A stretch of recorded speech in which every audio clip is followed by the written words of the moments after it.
and welcome to Season 2 of Reloading. My name is Beard, and I am here once again with another Dark. Hi. Yeah, we kind of made our way back to actually doing this now. Now you might be wondering, where's Ari? She stopped being a GFL content creator in the meantime, so that's fantastic. Anyways, we're back, Season 2, baby. The seasonal break took a lot longer than we expected. We had a bunch of stuff planned for coming back to the show. But the special we had planned was kind of like a game show type of deal. We're not going to go into detail in case we do at some point down the line. But our host jumped off last minute, and then we wanted to get a big guest on for episode 1, and he also kind of jumped off last minute, which is just fantastic. Yeah, no names, nothing. It's all good now. We're all good, and we're just gonna talk about Polarized Light for episode 1 of season 2 now. Yep. Otherwise, this is something that we set up in the meantime. This is something I also talked about on the last live fire stream. Just a small bit of an announcement, bit of a housekeeping here. I know a lot of people will probably be turned off by this and be like, oh, what the fuck are you guys doing? Sellouts and shit like that. But we started a Patreon page because this podcast is surprisingly expensive to run. And it's cutting out roughly like a quarter or a third of my disposable income every month. So, just to offer people that really want to support us, who just kind of want to go that extra mile in supporting us, you now have the option, and the reward tiers, we think they're rather fair. There's nothing really kept away from people who don't support us there. But you get a little bit of a bonus for our Discord server for when you get a special role, and you get access to the recording booth, which is the text channel that we use to send each other images or whatever while we're recording. So you can actually kind of see look a bit behind the scenes. And we also have an early supporter tier where you can pay pretty much whatever you want, and you get all the rewards of higher tiers. So yeah, if you're an early bird, you can get access to pretty much everything. If you don't want to give us that much money, that's fine. To each their own. Any support is of course appreciated. But let's move right past that. Already spent way too much talking about that than I originally wanted. Polarized Light happened. It should, and it's actually kind of really good, in my opinion. Yeah, Polarized Light is really fucking good. I've seen surprisingly mixed opinions about it in the community. I think one thing that helps a lot with Polarized Light and the reception for me is certainly knowing that it isn't finished. Yeah, that's something that, for me, helps a lot. Because for those of you who don't know, Polarized Light on the old servers started in early 2020. And we all know what happened in early 2020. COVID happened, so they kind of had to push it out unfinished.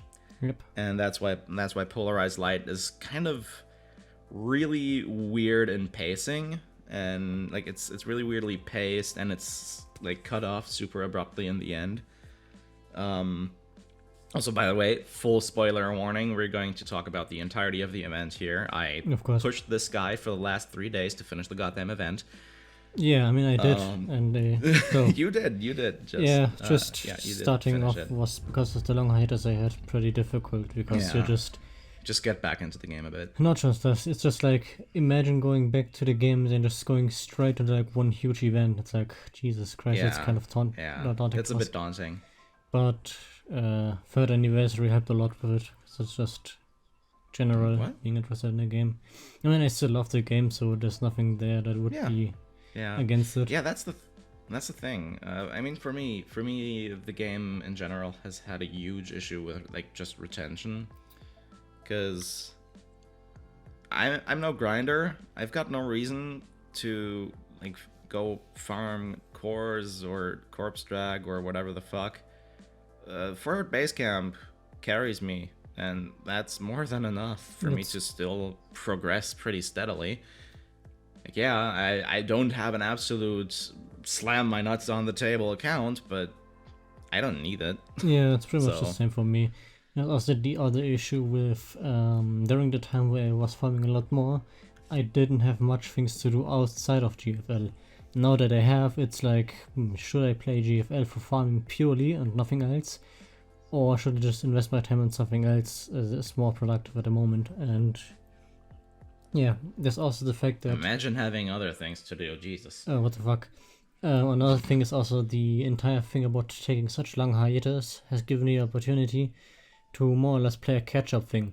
If I were just to take a hiatus for like 1 week or so, I'd be caught up in like 2 days, 3 days, or whatever. Yeah, that's fair. You have a lot more. You have a lot more stuff to do. Yeah, now. Exactly. Like, well, comparatively. Yeah, like it's not really that much after all. But I mean, I've taken it even before.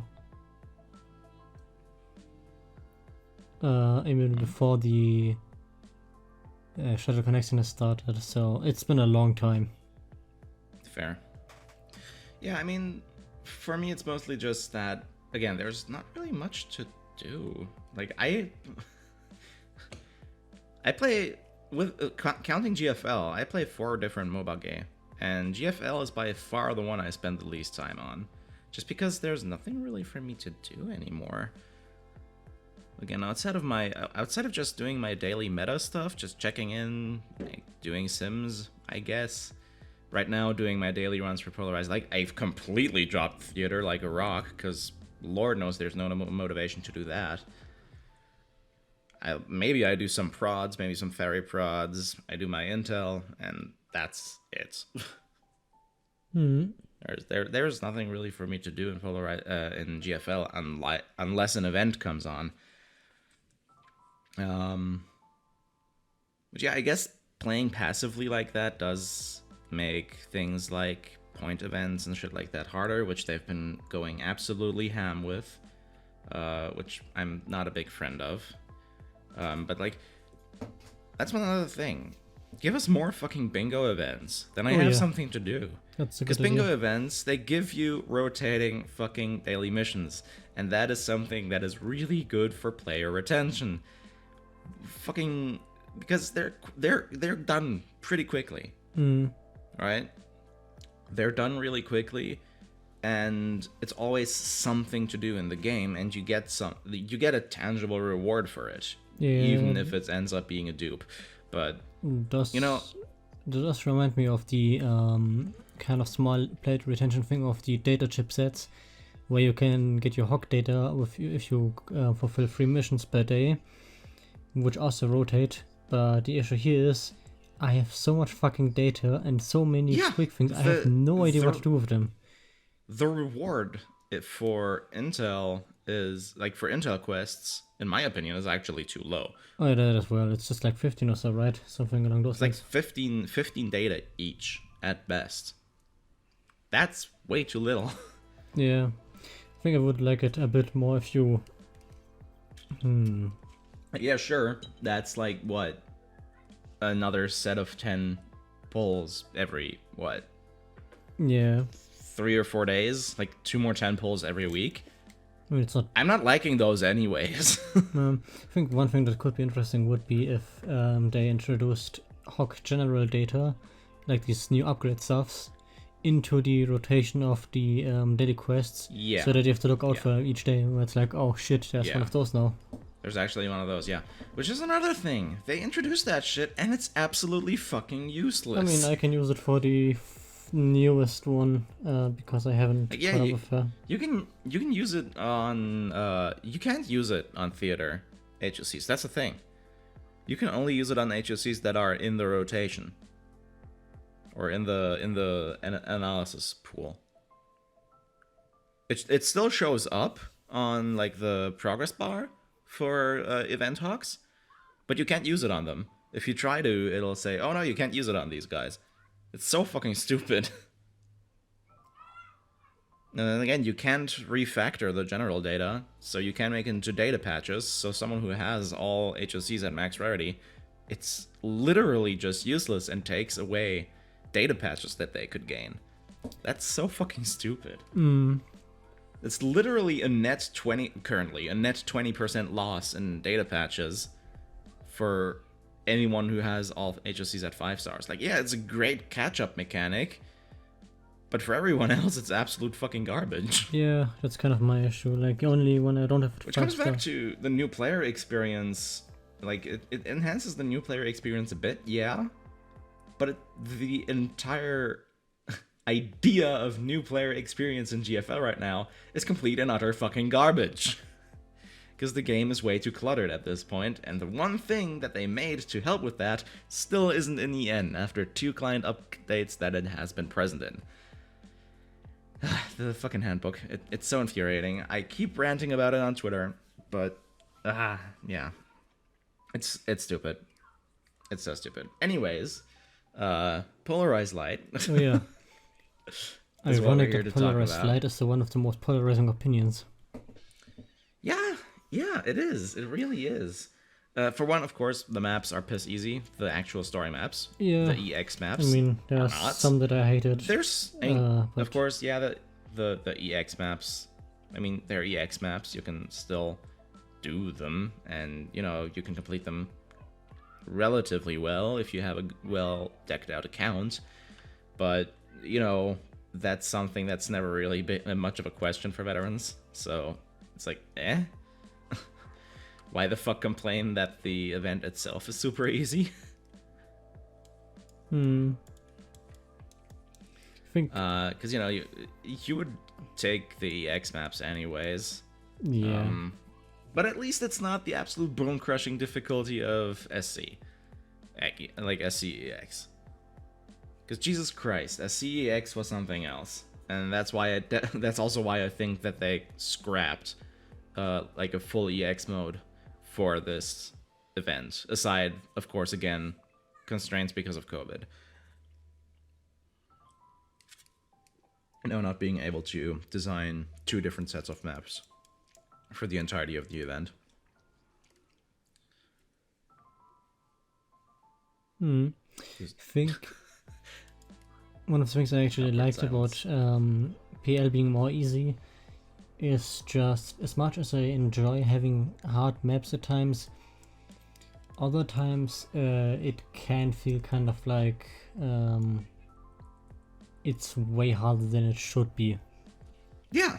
I mean, that's what the problem of SC was, especially like chapter 4 and 5 of SC were absolutely fucking unfairly hard. And it was super frustrating because it didn't feel like it had much of the right to be that hard after how much of a relative breeze even the previous EX mode chapters were. Yeah, I'm starting to enjoy the idea more that the map clearing is harder than the actual combat. That you have to do. Yeah, exactly. Because in most cases, in the story you read, the only times you actually fight against enemies that are unavoidable and really fucking strong is very rare.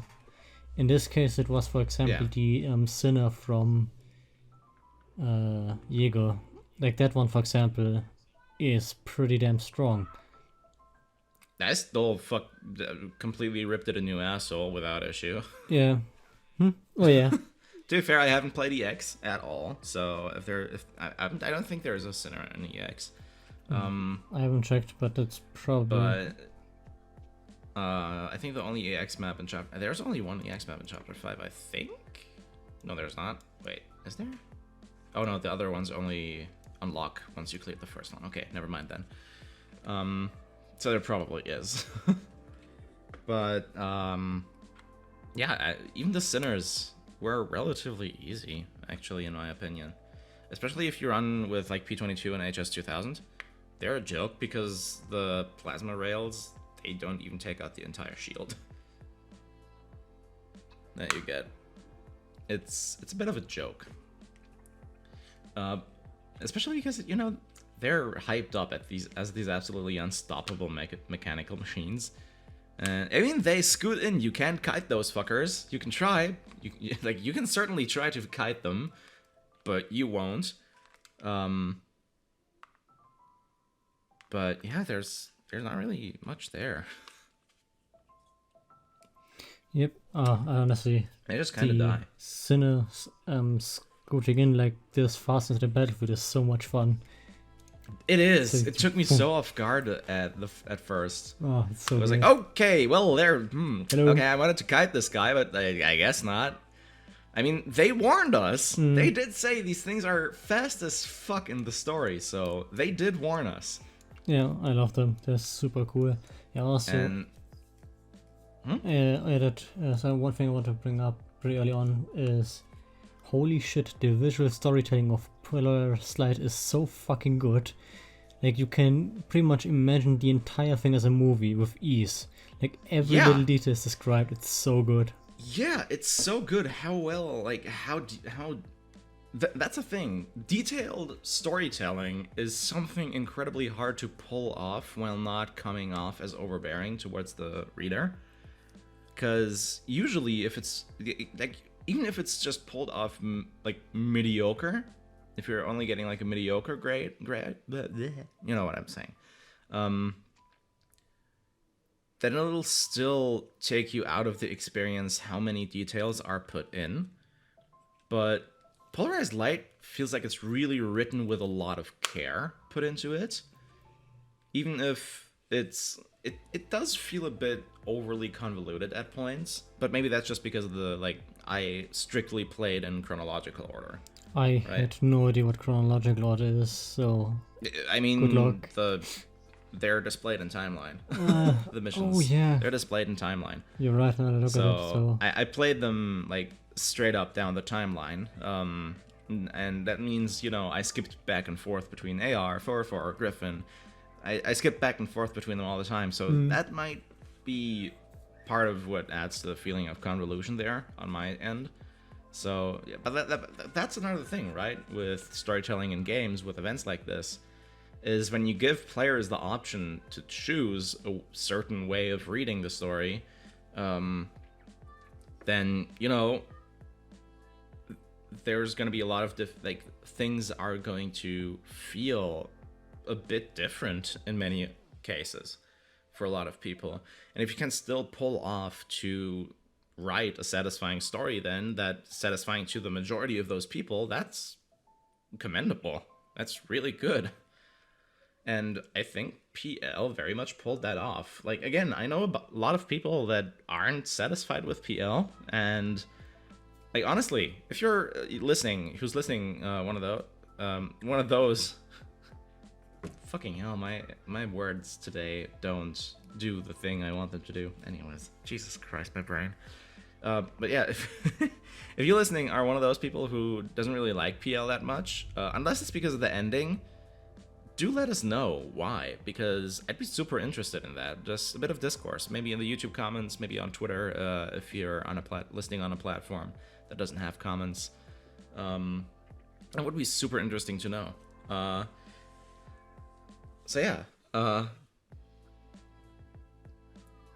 this is something I post about on Twitter, but can we talk about the commander being an absolute fucking Chad? Oh yeah, I've posted about it on Twitter as well twice, I think. Which, holy shit, man. Jesus, what a man. I was like, did this motherfucker, deadass, just burn out a train to use it as a battering ram? Yep. Jesus. He burnt out a multi-rail military train. It's fucking crazy. It's fucking wild. Hey. And that's another thing. That's what you said. The entirety of PL has this almost movie-like quality to it. And it doesn't really feel wrong for the world it's set in, because we have all this super off-the-wall shit already in the background. Yeah. We just haven't really been exposed to it up until, like, what, Isomer? Maybe CS? I mean, CT? Yeah. Yeah. It's like CT, I guess, is where you could say, like, those seeds were planted. Yeah, I think in in Isomer is the or first CT or time where in Singularity you had like the collapse fluid bombs, which are already like really fucking insane if you think about yeah, it. but then CT just takes it a bit further with all the shit from the military. Exactly, and like also that, the right? elite creations, etc. So yeah. With the elites. And then Isomer takes it further by bringing like hard politics into this thing. Yeah, and also the Pike node just nuking everything in its radius. Yeah, the fucking Pike node, and if we run the Pike node, and bringing Paradeus into the picture proper, which then again continues in SC, which is basically a fucking horror story set in this universe, which is also again a fucking amazing, just an amazing little genre twist. Like we over the series of events since Singularity, we've gone from I don't even know what to call Singularity to I don't even know what to call CT really. What kind of story? CT for Singularity I would call more like a military drama, whereas CT is. I wouldn't really call Singularity quite military drama. I feel like CT is kind of like a heist story. I feel like. Oh yeah, CT definitely. Yeah, I mean. Kind of in that direction. Yeah, especially chapter 3, which is still my favorite GFL chapter so far, because those tensions they're so fucking high. Then and Isomer is a fucking polit thriller. Mm-hmm. SC is a horror, and now we have PL, which is just balls to the ceiling action. Yep. One thing. And it just flows so well. One thing I enjoyed because everything is set in this world. Which is also kind of why I'm really interested in the future events now, because goddamn, what I've heard from Mirror Stage, holy shit. Yeah. Mirror Stage is supposed to be fucking amazing. Yep. And honestly, at our rate, we'll get it by the end of the year. That's true, that's going to be really exciting. Which would be fucking wild. You know, one thing I do want to point out, which I also loved about Polarized Light, which I think some might not really like, is I absolutely loved how many badass moments there was for no-named characters, or characters who don't actually do much in the story. Like the Commander Quartz, for example. Holy fuck, what a badass. Yeah. Jesus. It's so cool. Like, I love this feeling of... That's another thing. I think there might have been uses of it in like previously in the story. I don't remember any though. No, I don't think I have any. The uses of fucking fire against IR vision. Mm-hmm. That's fucking brilliant. That's something I would have never come to think of. I think the one reason why I like this nameless badass thing so much here in PL is, even though the trope itself is usually not good, because obviously you want your baddest characters to have meaning behind them. Here in GFL, the meaning is given by the names of the factions they work for. You have your Griffins here, you have your KCCO, your Paradeus, and so on. Like, it doesn't matter that you don't know much about Type 88, it's just like, holy fuck, cool. Griffin has one with thrusters now. Yeah, pretty much. Because that's actually a really good way of putting it. The biggest, like the most important characters in GFL aren't the actual characters, it's the factions. The factions of GFL are its characters. Yep. Its main characters. Also, I have extra bias because, I mean, towards... Of course, yeah, KCCO has a face in Jaeger. Paradeus has a face in Nidos. And fucking Griffin has a face in whoever at this point. Fucking hell, how long have we not seen Kruger for? 3 events? Shit. Yeah, that's true. Jesus. He's been gone for a long time now. Poor guy. Speak of Kruger, the scene with the gun. Bless. So good. Yeah. Like, Kalina... Scene. It's in chapter 5. Yeah, Kalina and... Do you remember that shit is in chapter 5? I'd have put that in, like... In my mind, I would have put that in chapter 7 or 8 or something like that. But no, it's back all the way back in chapter 5. Oh, you mean... you just confused the fuck out of me. Scene. You just confused the fuck out of me because I was like, think of Polarized Light chapter 5 and you mentioned chapter 6 and 7. No. What the fuck? I mean the main story. Yeah. I mean the main story. For the scene with Kruger handing you his gun. Mm-hmm. That's an incredibly poignant scene in the entire story of GFL because it roots Kruger not only as a fucking badass, but also as someone who actually fucking cares. You're as a commander of Kruger or GNK, you're not just some employee. You're actually really important to the company, and the man fucking cares about his employees and shit like that. Yep. That's an incredibly potent character moment, and the fact that takes place before when people really say the story gets good is just. Yep. Good shit. I also in general liked that scene with Commander and Kay just going out on their own stuff. That was so fucking cool. Yeah. It's also the whole thing with Kalina as well, with her being left behind and Commander telling her that it's going to be alright, that she has to wait for the other adults to return and so on. Like, goddamn, that's like peak action hero. The commander just went, basically, he went full action hero for this. So good. For this event. And again, it's not something that his actions in SC or even Isomer would, restrict him from doing. It's perfectly in character. Because he knows that this is basically Griffin's last stand here. Right? Yep. So, he doesn't get to have qualms about going all out. He has to, otherwise the mission's failed. So, if that's his priority, if that's the way he sets his priorities, which, given previous events, I would definitely not, argue, it's perfectly sensical for him to act like this. Yep. And pulling Kay into that with him was fucking awesome. Just again, Kay also is absolute badass this time around. Yeah, I really loved the whole waterfall scene where they talked with the Air Force team. Is just do it, fucking do it. It's like, that feels so relatable. Holy shit.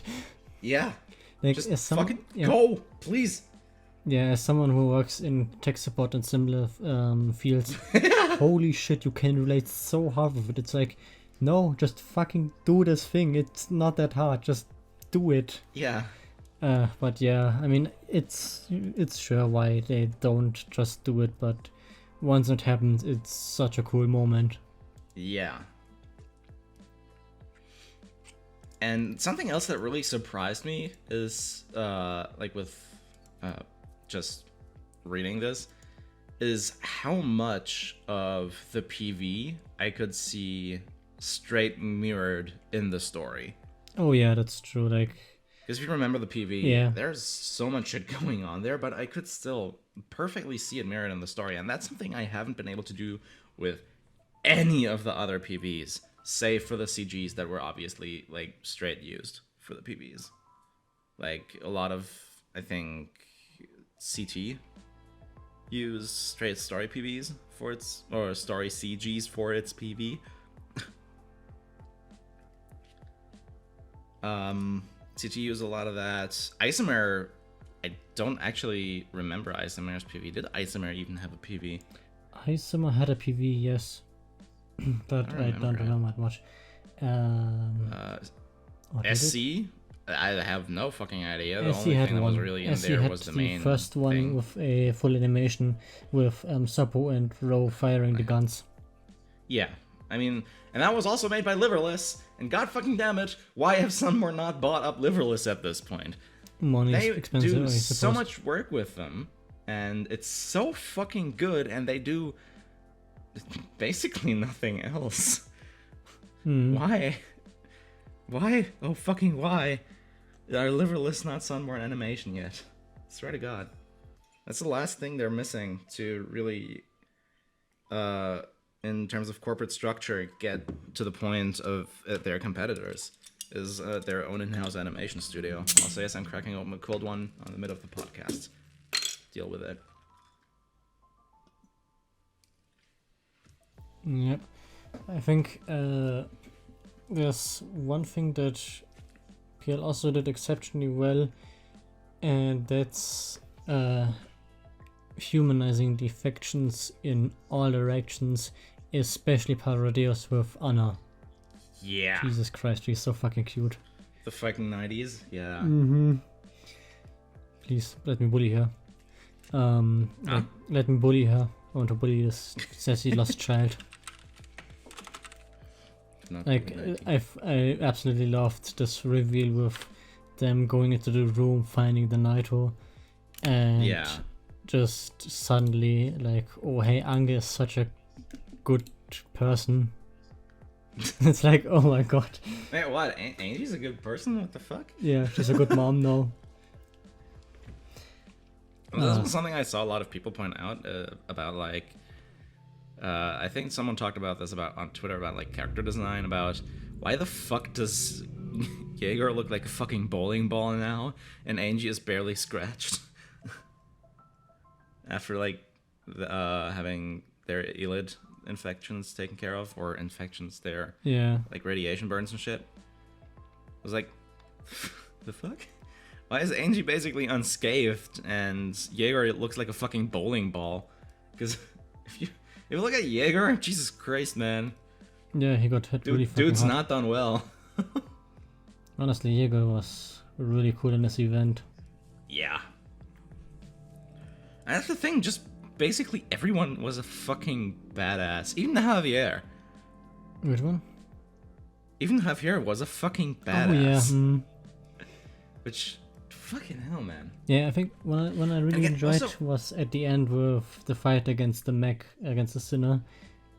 Not only was it really well described, but also like going into even detail how the legs were shut down, the vision was shut down, and like he still kept going, he kept going. It's so like, holy shit, what a fucking badass. Like you'd think about like some point he's just going to leave, but he can't. The fucking CG. The CG? The fucking battle CG in the story. Oh yeah. Against Jaeger's Sinner. Mm. That's so fucking good. Yep. Let me see if I can find it here really quick. I do not want my Genshin screenshots. Discord. Come on. Where is it? Screenshots. Where are we at? I have taken a lot of Genshin screenshots this month already. Where the fuck is it? Did I not take a screenshot of that? I was almost certain I took a screenshot of that. Just 1 second. Sorry for the delay here.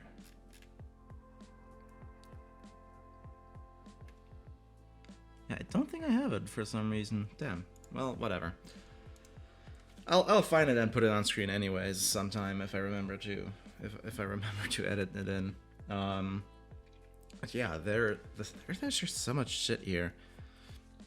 Or even just in terms of world building, again, we have so much shit going on. For one, I knew there was something going on here, but I did not expect this to be the Tabazar B-site.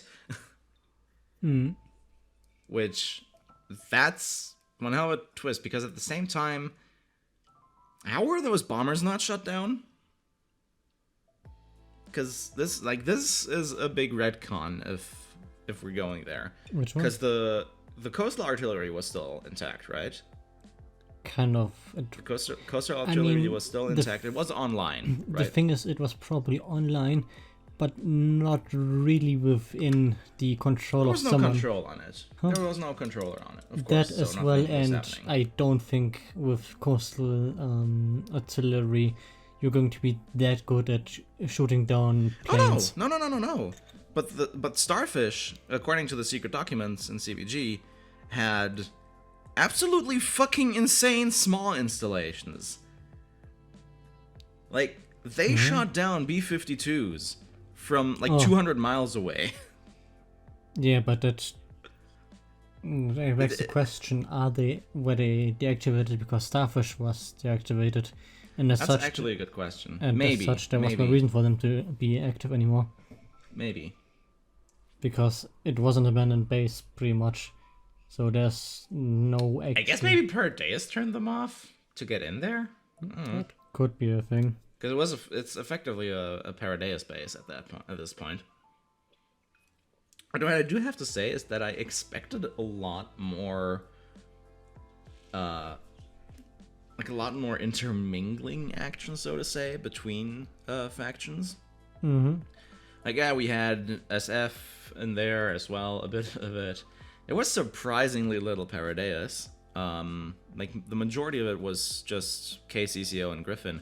And from the way that, like, the event was, you know, advertised as this big clash, or it wasn't really advertised, but, you know, the way that it felt like it should have been this big clash between the factions, there was surprisingly little Paradeus and basically no SF to go up against. Which just feels a bit weak. Also something that I've seen people point out to me, or what I've had people like talk to. Fucking hell, I really can't word this time around. What the fuck is it with my brain today? Yeah, something people were talking about a lot. I have been talking a lot with what the fuck? What's my... Can I please just say the fucking sentence I'm thinking of? Something that I've been talking a lot to people about is, you know, SF capture. Because people expected SF capture to come some fucking time soon. Because for one, it's been a really long time since we've gotten the last, like, major meta system implemented. SF capture was announced for JP almost 2 years ago. Yep. Almost 1 year ago. Never mind. Bit dumb on the timeline there, but almost a year ago, SF Cap was announced for JP, and you know, because this is the thing, people are always like, oh yeah, or something that I was told is like, oh yeah, but you know, it's a story-bound thing, and technically it doesn't even come in until like DR. Which is like, you know, which is where SF is story bound to something that's actually happening in universe. Like, yeah, it was released with Chapter 13 or before Chapter 13, after Polarized Light on the old servers. So it's generally associated with Polarized Light, especially because Chapter 13 is basically Polarized Light Part 2.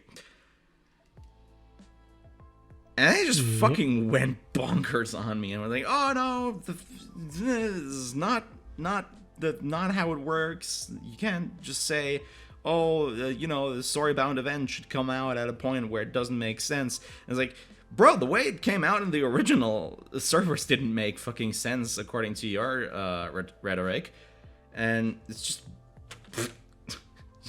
all I'm saying is you can't be like mad at people for expecting or for being disappointed that it didn't come out now, because for EN we've always had the point that we've had whatever new mechanic came with an event come out before it. So it would have been, for one, would have made total sense for SF Cap to come out with Polarized Light or before it, because Chapter 13 is generally lumped together with Polarized Light. And it's like, yeah, they went full ad hominem on me, and I was just like, why are you attacking me for saying, like, oh, you know, people have a right to be kind of disappointed. Anyways, that's a mess, a whole mess. And there's also people who are like, oh, the handbook isn't implemented yet because there's SF Cap stuff in there. Why is the button in the training screen or in the simulation there? Why is the, like, all the descriptions in the factory changed? Why is the protocol control center in the base already there? We have the fucking items in our armory screen. It's all there already. Just fucking implement it. You're literally just not activating it. And then that same person was also like, you know, you could say SF Cap stuff was kind of in PL already, or someone else came in and said that, you know, it was kind of in PL already. I'm like, oh yeah, no, but that's almost more like a demo. And then I fucking got to the, like, 1 or 2 missions that used SF in that way. Like, no, it's not a fucking demo, it's literally just SF cap. It's literally the same combat mechanics, except you only have a ringleader instead of a whole echelon, so there's no control buttons. It's literally just SF cap combat. Why do we not have it yet? The system is implemented. Just unlock it. It's not that hard, Mika. Yeah. People want this. People will shove money up your asses for this. This will be incredible for player retention because it's an entire new type of content to build up in metagame. It's... I swear to God, they just want to kill EN at this point. Yes, you can probably hear. I'm quite mad. Oh, yeah. Over the course of the seasonal break, my frustration with GFL has built up a lot. Mine hasn't, luckily. It's just... Yeah, because you've been on a hiatus. I haven't. Yeah, hiatus is nice at times. But all things considered, feels good to be back. Yeah, it is. It does feel nice to be back. It's for the podcast, especially. And, you know, Polarized Light was really fun to play through. It was really nice to have an event, like you said earlier, where the difficulty didn't lie in the combat, but in the maps itself, like the strategy itself. Because I feel like the game kind of lost its idea of being a strategy game for a long time, and they just tossed shit at you to make things hard. But now you actually have to think about what the fuck you're doing. And there was like 2 examples in specific. I don't remember the name for the first one, but you remember the one. You got stuck on that as well with the UMP thingies, UMP hostages. You had to get to specific heliports, and you had to, like, they weren't corresponding to each other's number. You had to get where, like, whichever heliport was the closest. You just had to get them to, like, the other end of the map. And that was a really fun puzzle. And there's Black Body Radiation 2, specifically, which is also my personal farming stage for the event, which I think is the second to last combat stage in Chapter 5.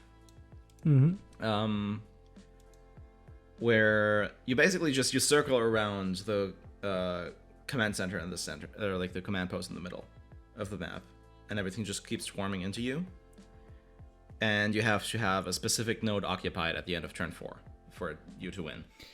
You mean otherwise you have to kill everything. The one where you more or less run in circles? Yeah. Holy shit, I hated that map so much. That map, it was hard to figure out. But that's what I fucking love. Because we actually had to fucking think while playing the game for once. Yeah, I mean, rather than just throwing shit at the wall until it sticks, which was the case with a lot of maps before, or where a lot of maps before made things hard, is by forcing you into very specific routes that were still littered with way too fucking strong enemies. You know, the honest thing is, I probably have a dislike towards that particular map, because I was on a tight time schedule, so I wasn't really there to like figure out for hours on end what I have to do. So yeah, fuck this map. I mean, that didn't really take that long for me to figure out. I did only like 2 attempts. The one thing was useless was that the one guide I've seen didn't work at all because the enemy movement pattern was different from what they showed in the guide, and as such, probably difference between servers then. Yeah, pretty much. There was a different guide I saw on YouTube, which worked, so there you go, easy. But overall, it's just fun. Yeah. Also, something else that I like noticed with Polarized Light, I also posted on this on Twitter. The fucking logo for Polarized Light is a symbolic representation of a pike. Is it? Yeah. And if you know, pikes are, like, you know, in original lore, they were literally just Lovecraftian Shoggoths. but they were then retconned to be the pikes, which are basically biomechanical weapons of mass destruction. Oh. And they still, there still is Lovecraftian hint to them, but they're not literally Shoggoths anymore. Yep. So yeah, that's what the Polarized Light logo is. It's the thing that Starfish makes. True. Which is also something really interesting that I saw. Especially you have it in the final Elisa fight. You have the blue tiles popping up, which is literally pointed out to be reverse collapse. Mm-hmm.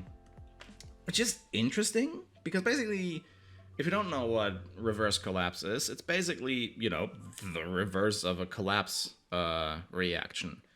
Which a collapse reaction, I think we've gone over this previously, but basically what a collapse reaction is, it's literally just CF taking matter, deconstructing it to its absolute base components, and holding on to that. And then you can take that CF or the radiation, because, the actual concept of CF is basically just, kind of like a photon, spicy photon, if you want to put it like that. You can take that, and then you can reverse the collapse reaction to reassemble that thing. That is reverse collapse. So what I'm thinking is, especially because later you also have the CG with the blue light shining over the facility, which is also pointed out, or not, I think it's not pointed out to be reverse collapse, but it's pretty much just stated because we saw it in the boss fight. Yeah.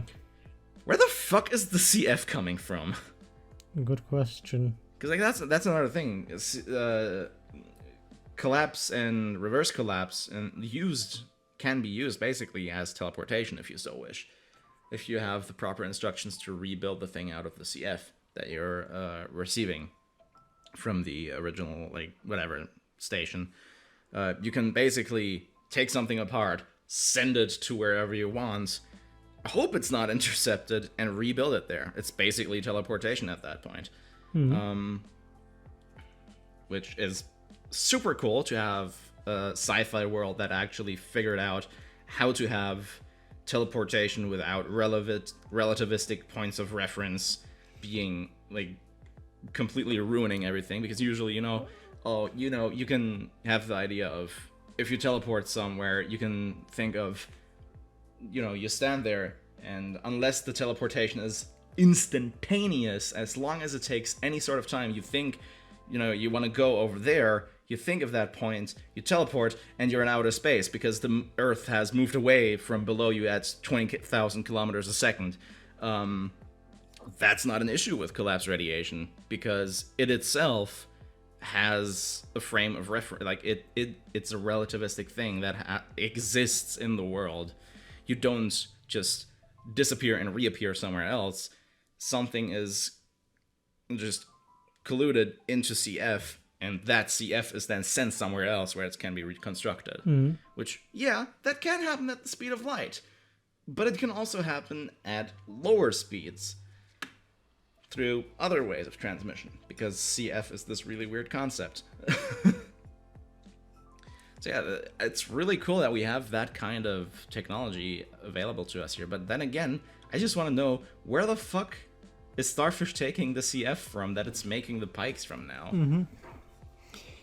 Because that's a really interesting question. It's a relic site, and we don't know how relics work, so maybe it's just producing it out of thin air. Who the fuck knows? We don't exactly know what CF is, or how it comes to, how it's created, stuff like that. Yeah. But also, it's just a really interesting question. Just where is the CF coming from that Starfish uses to build pikes? And this entire thing also reminded me, GFL is like an action flag without quantum nanotechnology. What? Without quantum nanotechnology explaining everything. Yeah. There's surprisingly little genuine technobabble in GFL. It's all thought out and well explained. Which is wild. Again, you can get into the quantum mechanics of CF if you want to, but the way it's explained in universe, it makes sense. And that's fucking wild. Yep. Again, I think the secret documents in CBG, they're a bit more rough around the edges. They're a lot more technobabble heavy. But even that, you can kind of, make sense of it and explain it.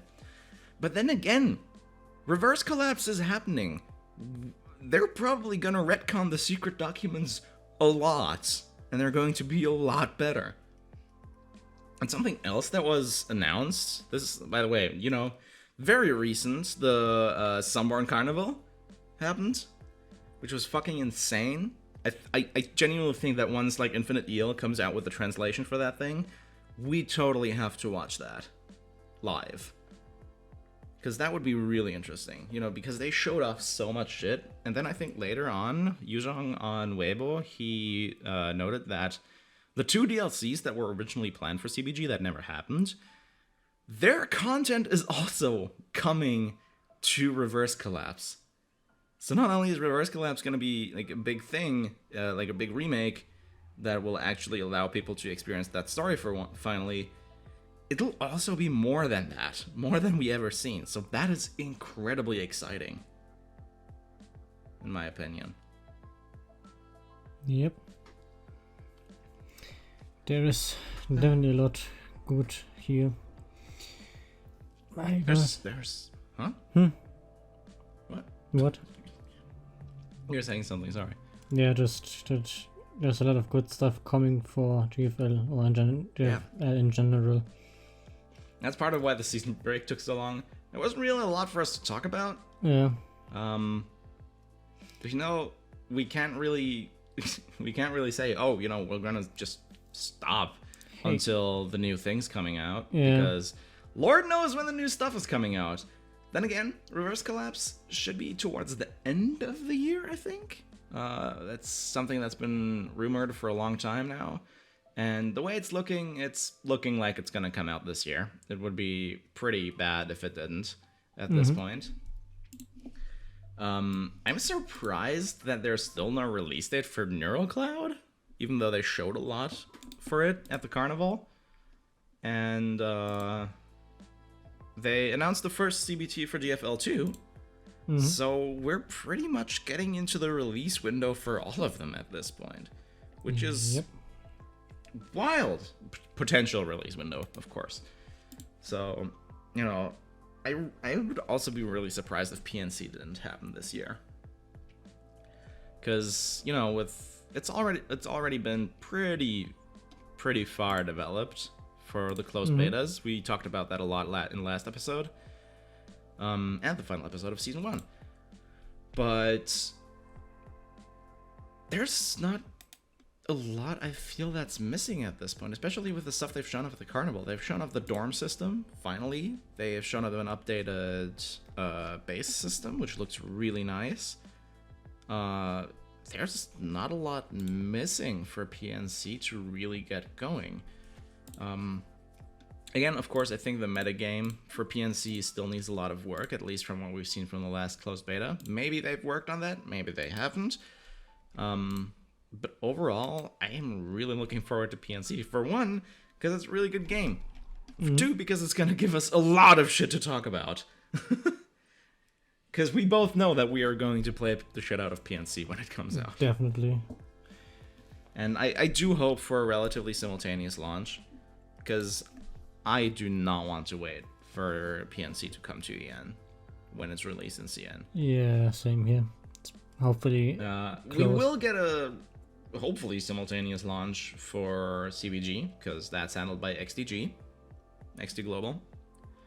So I do hope we get a simultaneous launch for that. I wouldn't hold my breath for it, but given that for PC, Steam is its main distribution platform, we definitely should get there. We should definitely get a global release for CBG. Or Reverse Collapse, sorry. Yep, which would be amazing. Again, there was so much shit at the carnival. Oh, yeah. God damn. And again, I think the fact that it even happened is wild.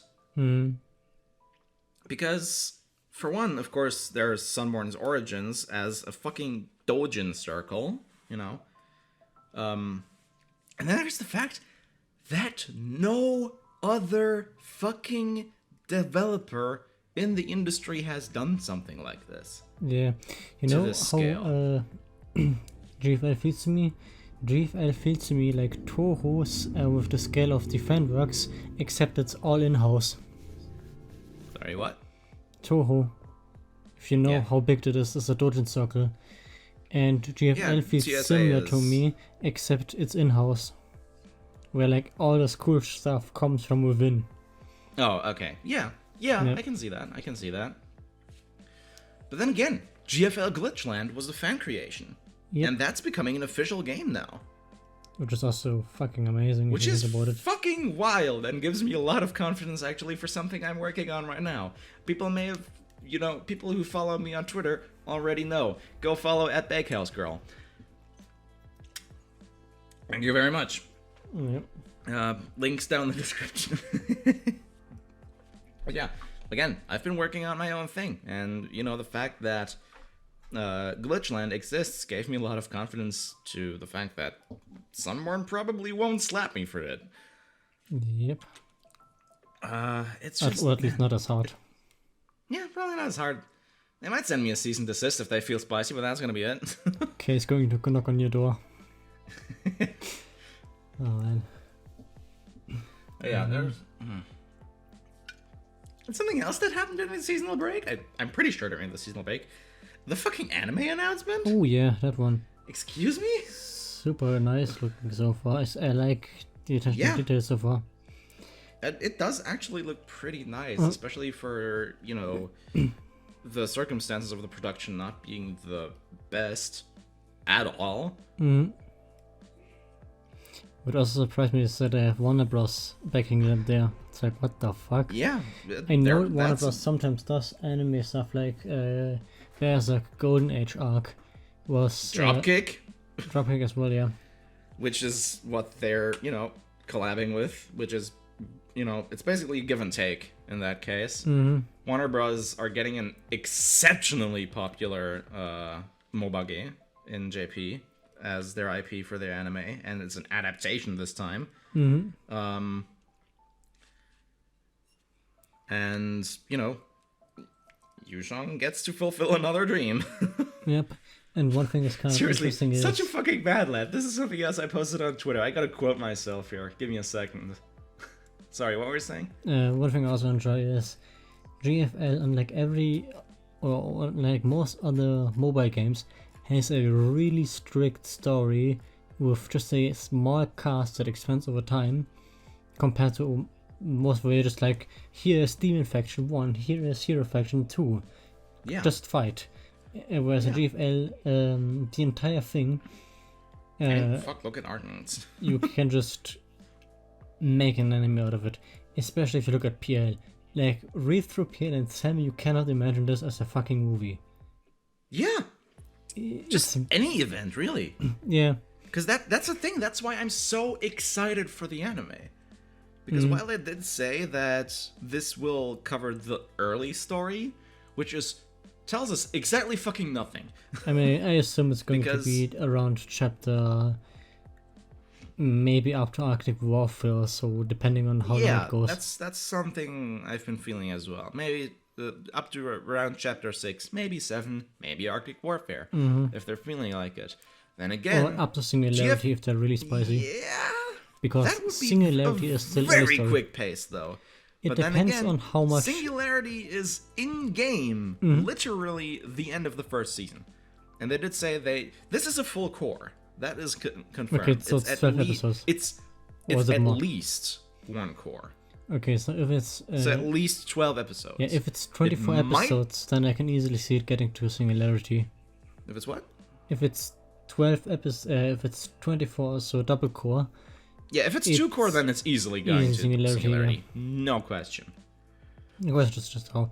But even then, I think the pacing can differ a lot between anime and definitely game series. Because in a game series, I think the first 5 chapters or so could easily be written in like 3 episodes, 4 episodes.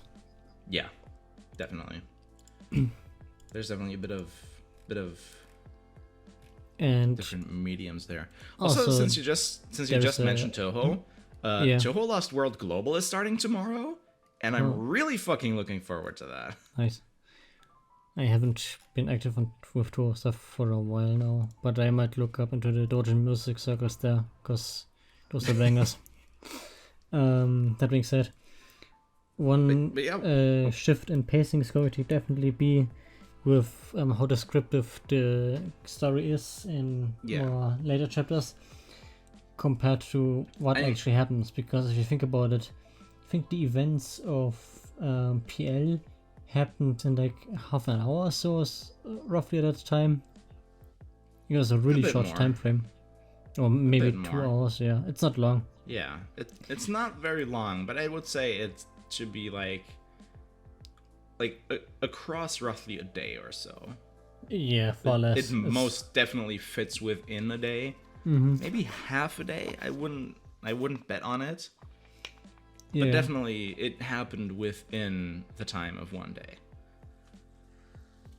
Without going like too far into a specific amount of time. But it definitely happened within a day. And that is wild. Yeah. It's definitely one of the fast-paced, long-paced things. Kind of weird thing. But I feel like that's a really good testament how good it's written.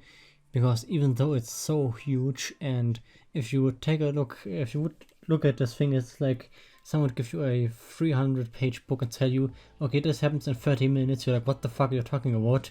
You read through it, it's like, never mind. It's really good. Yeah. I mean, of course, a bit of hyperbole there, but of course, definitely. It definitely does. And the thing with, of course, adapting a visual novel basically into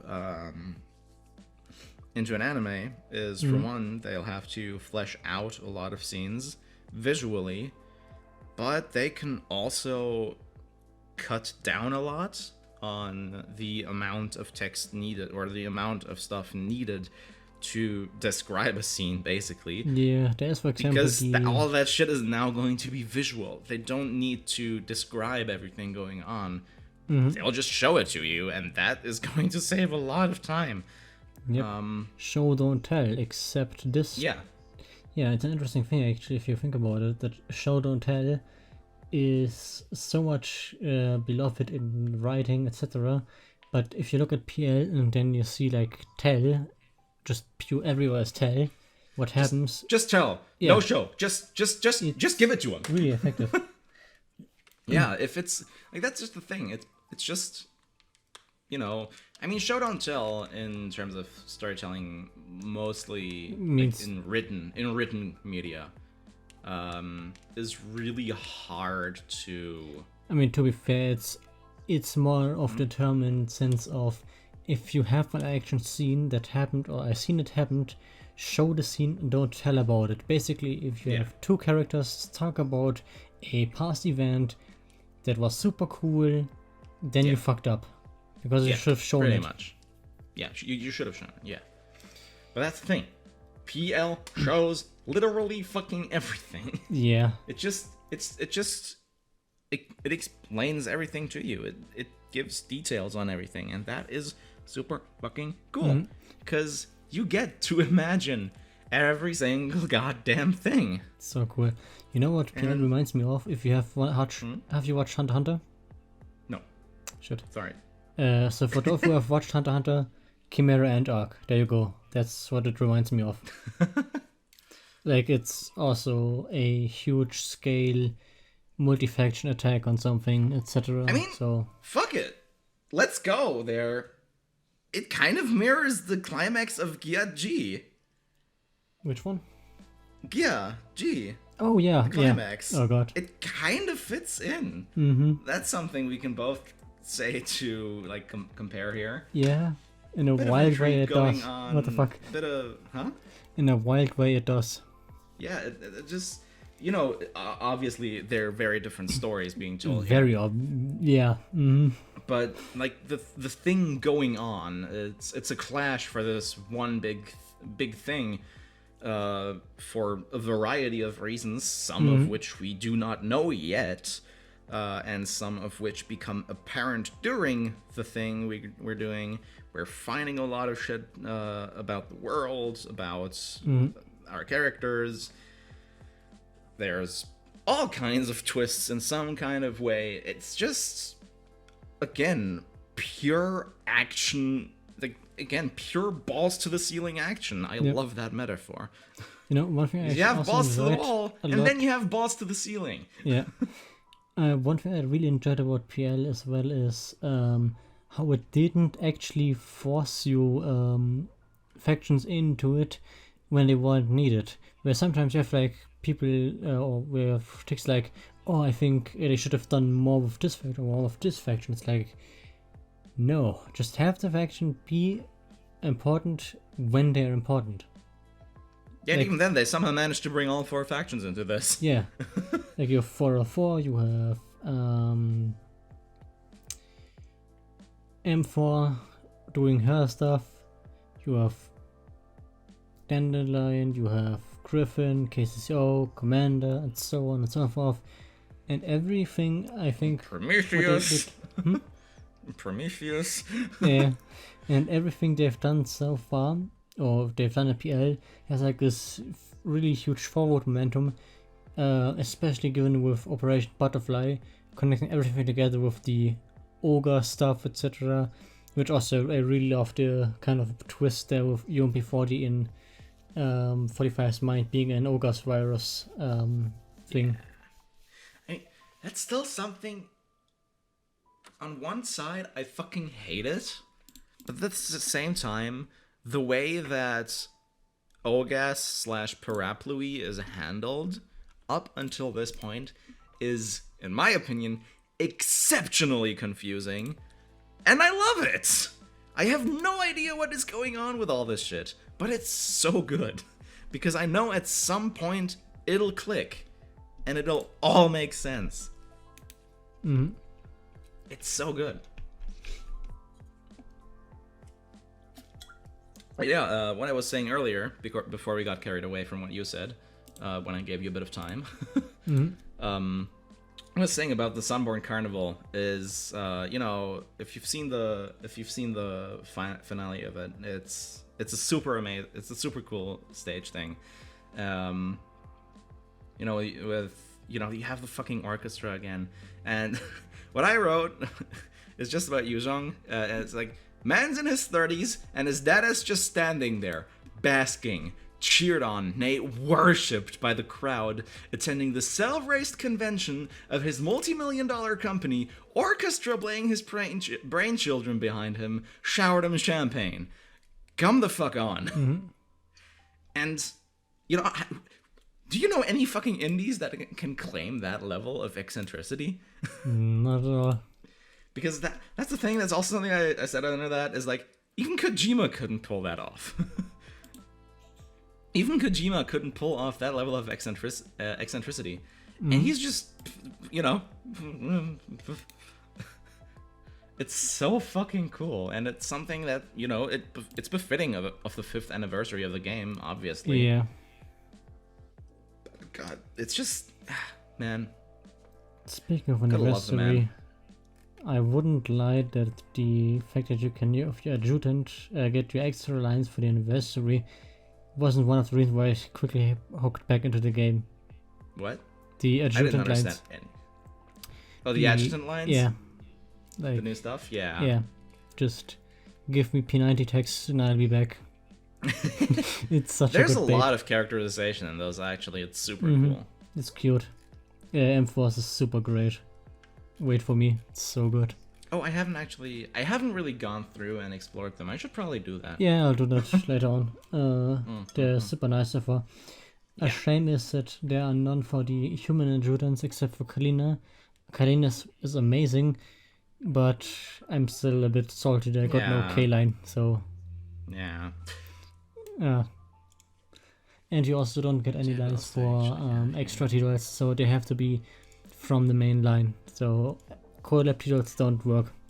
So yeah, it sucks. Has to be base. Also but interesting. I mean, it's fair, but I was like, wait, what are you talking about? Like with human adjutants? Because I have heavier as one of my adjutants. oh god. I just tried and it actually just shows Kalinas, which is kind of stupid. Yeah, that's a shame. I'll admit that's kind of stupid.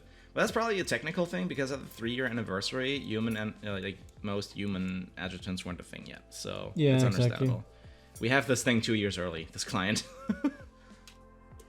maybe next year if they're feeling like it. Speaking of the client, it feels actually still as usual in my case. Speaking of the client, it feels about as usual for me. So the client was a bit of an improvement. Yeah, like it's not by much. Yeah, I probably would notice it if I were to spend 10 hours farming, but I don't. So there you go. God, so much shit has happened in the seasonal break. Fucking hell. Oh yeah, definitely. We got the new clients, the anime was announced, the fucking carnival, PL. You know what I need now? Huh? You know what I need now, and Using was going to probably quickly agree to it. Give me another... Huh? Give me another GFL orchestra. Please. Yeah. Yeah, for the love of God. I mean, we just got another one, basically. Oh yeah, the intermission thing. No, they just had one at the carnival. Yeah, but I mean, I want a proper full-blown one because holy shit, the OST is so good, and yeah, just give, please. Honestly, God, man, I wanted to go to the carnival. Unironically, wouldn't have been sick. I might watch the entire. We are going to watch the stream. We are going to watch the stream once Infinite Eel finishes his TL of it. Just I have only skimmed through it roughly. JL2 things, etc. Yeah. Of course, the animations for Project Null Cloud are super cool. Yeah, I'm enjoying them a lot. Again, God, why? Sunborn, just fucking absorb Liverless already. God damn. No. You're already their main contractors, so why the fuck not? You on have the one money. hand, it feels odd that on one hand it feels odd that GFL has still like some archaic UI elements, as I mentioned now, especially with PNC, for example, which looks so fucking good and smooth. Yeah. GFL's age is definitely starting to show. It's been 5 years. Back then it was revolutionary. I think in this case it's genuinely just a big case of this is a live game, we can't shut it down, we have to go running with this code. Yeah. And I assume it's going to make patches that are really fucking hard, because if you remove a feature, a big feature, like a menu system, and you screw something up for any device over all those platforms, you're kind of fucked. Yeah, pretty much. So I think that's why developing new stuff is much easier than refactoring everything, which is why they keep doing it. Even if a full refactor of the game would 100% be in order at this point. Yeah. It's just not efficient anymore. It's even if the game still makes mad bank. Don't touch a running system. Or, yeah, pretty much. Yeah, don't touch a running system. Even if it's barely running. I mean, it is. I think it's also a testament on just how good the story is. Like, yeah, the fact that it's still doing really well. Yeah, it's great. I mean, fuck. In terms of consistency, over the last year, it started vastly outperforming Arknights. I mean, Arknights still makes way more cash, but in terms of consistency, yeah, GFL is doing much better. Yep. You know, one of the craziest things about GFL, in my opinion, is it's been 3 fucking years, and I still have like this feeling of holy shit, it gets better, it gets better, it gets better. Yeah. It's such a nice feeling. Because most games, the main factor for us is the story. Yeah. And that just keeps getting better, because not only is the story getting deeper and deeper, the writing team is also in real time getting better. It's amazing. I think it's also kind of a blah. Remember what I want to say, but yeah, I think one of the cool things is also how the way it starts off is already good, which is such a wild concept. It's fine. Yeah. The original story, it's fine. Yeah, I think like the chapter 1 through 6 are just good in my opinion. Yeah, they're fine. Again, they're nothing to write home about, but they're already a good bar above pretty much any other Mobile Gear story. I wouldn't for say maybe they're Honkai. I would say they're above fine for me, because you could already tell they're sowing so much seeds for later. Yeah. I think one thing I understood in PL was how they mentioned about lying again, which was something that was used in chapter 1, I think, at the very beginning. Or dreaming. Dreaming as well, yeah.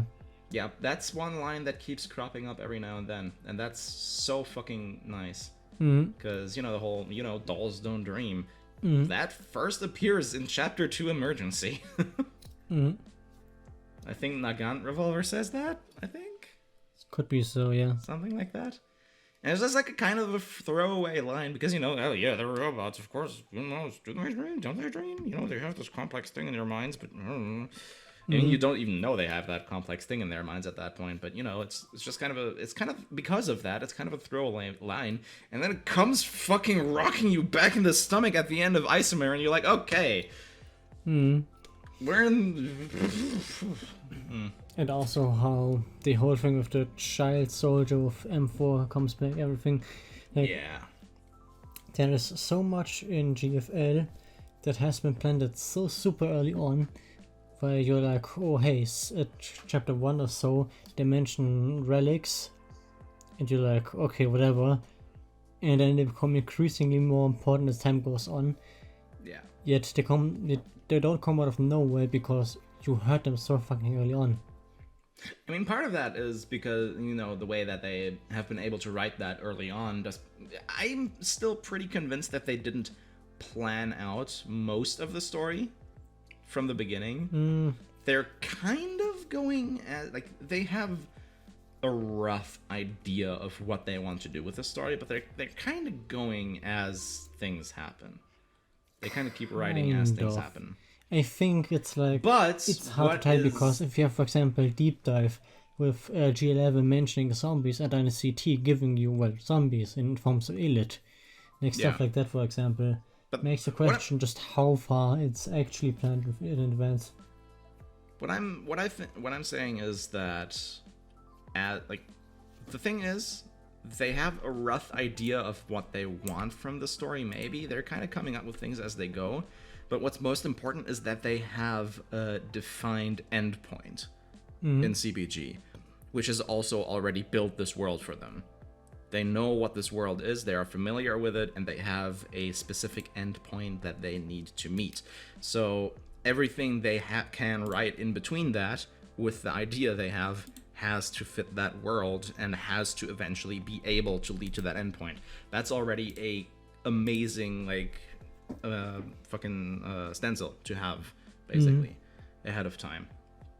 They have this limitation for what they can write, simply because the world already exists and they have to get to a certain point at some point. Yep.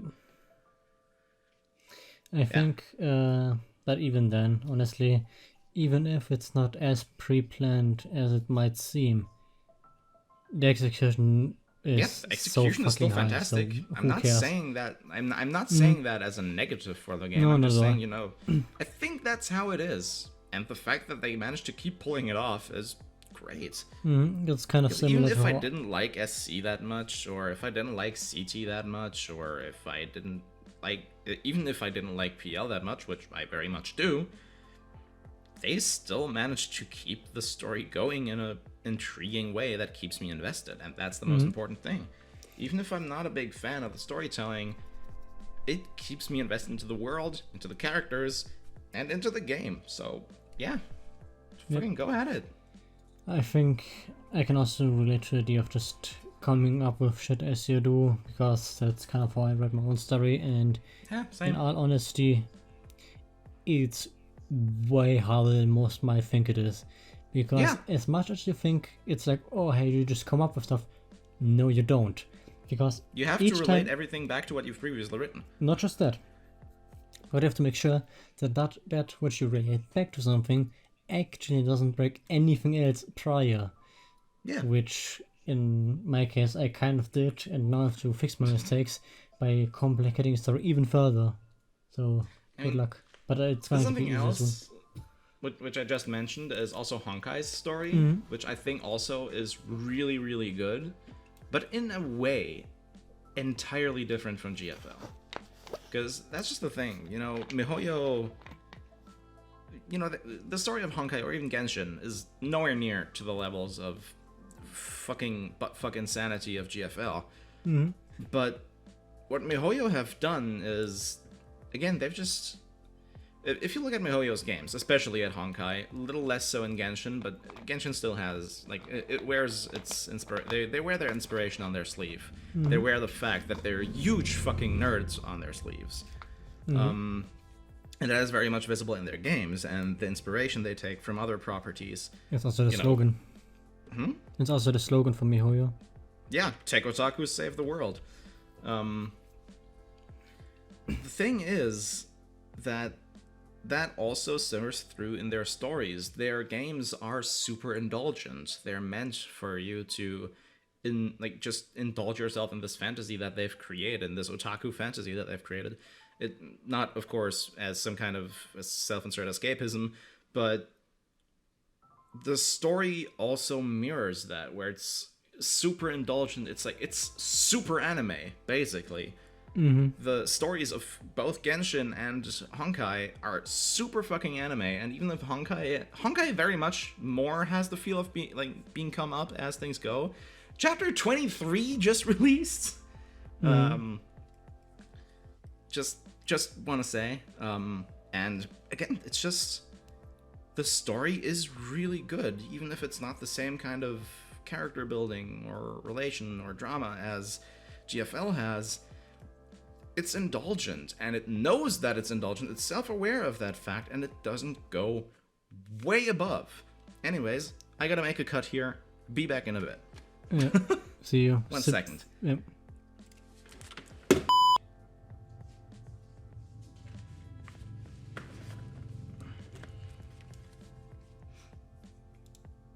Alright, sorry about that. Yeah, welcome back. I think that was the first time I had to call in a proper break. Oh, Jesus. That's a proper break. You can probably cut out the silence, so there you go. Yeah, I'm just gonna cut it out. I hope you kept your recording going, because I did. Of course, I just we let don't it have run. that much time left, according to my hard drive, so give me just a second here. But yeah, what were you talking about? What was Honkai, last thing, I think. Oh yeah, I was just joking about how Honkai is a symphony of gacha games now. How anime it is, according to you. Fair, I guess. Fair. I don't think I heard that anymore.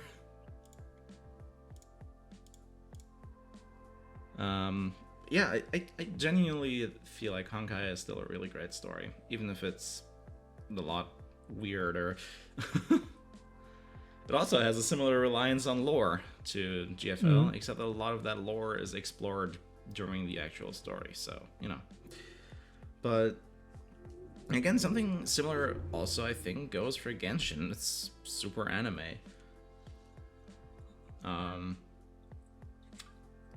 course, not to the same degree as Honkai, as they're actually having to try and focus on telling an actual story this time around. Because they can't just cater to otakus entirely anymore. Which, you know, they don't really want to with Genshin. Yeah, of course, there's hot girls in the game, but, you know... there's also big schlong, so... Yeah, anyways, what were you talking about in terms of GFL? Was there anything we wanted to talk about in terms of GFL? In terms of GFL, let's see. I've talked about everything I enjoy about Polarized Light recently. Man, there's just so much shit that happened in the seasonal break. I am pretty sure we can keep this going for like another hour or so if we wanted to. This is kind of finding the things now because so much shit has happened. It's like, what are we even gonna talk about now? Of all these things, you gotta recall all the things that there are to talk about.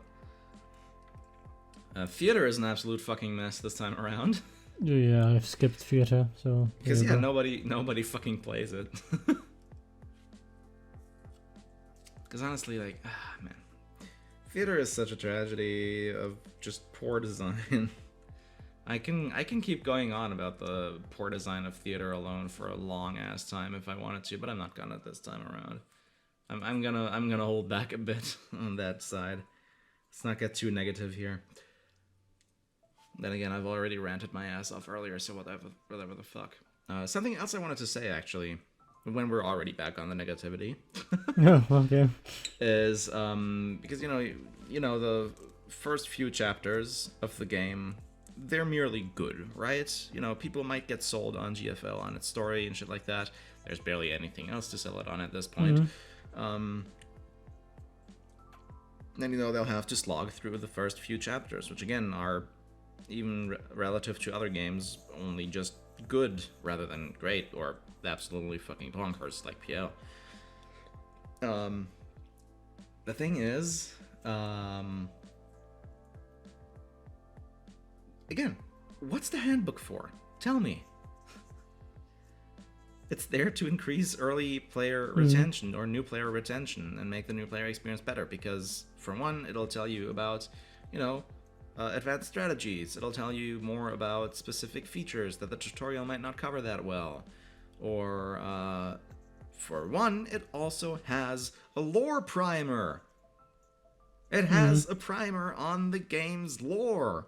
So, you actually get to understand this world even if the first few chapters of the story aren't that good. You end up actually understanding the goddamn world first. And that is, like, super important because, again, if you're sold on the game, on the story, and you start with the first few chapters, you go through the first few chapters, you're like, the fuck am I doing here? You might end up just feeling like you're wasting your time, but it's just a good story that you have to get to the good part of, and at that rate, you just won't. But the lore primer, in my opinion, can hold you over. And that's what makes it really important, in my opinion. And again, it's just... Come on, just release the fucking guidebook already. It's not that hard. It's really disheartening to keep Ian's management keep seeing it just make poor decision after poor decision after poor decision. Just, come on. Make the game good. Make GFL great again. Give me a second here. I just gotta clean out a bunch of shit from my hard drive. So I'm talking a bit on autopilot right now. Yeah. But yeah, it's just a bit disheartening to see it all just kind of go poorly, go bad.